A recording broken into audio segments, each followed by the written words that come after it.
We're in an abandoned science lab. I believe everything is left behind. I found some cyclohexene and some bromine water.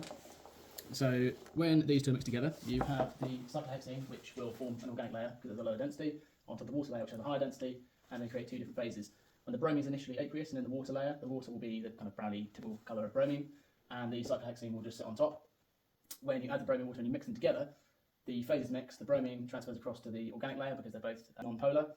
When the bromine transfers across, it brominates the unsaturated bond of the cyclohexene to form dibromocyclohexane, which then sits in the organic layer on the top. So the water should change from the brown aqueous bromine water to the colourless.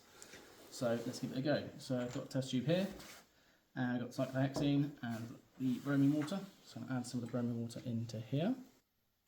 There we go. Set that there. And the cyclohexene, which has a nice solventy smell. Add these two together. There we are. And that's the unsaturated bond starting to brominate, so it forms that brown colour. Give it a shake. And then allow it to settle out. And the dibromocyclohexane layer should settle at the top. So the aqueous layer now has gone colourless, and the organic layer has now gone brown by dibromocyclohexane. Same as up here, so you have your brown layer on the top, your bromine water that is now no longer bromine water, and the bromine's all up here as dibromocyclohexane.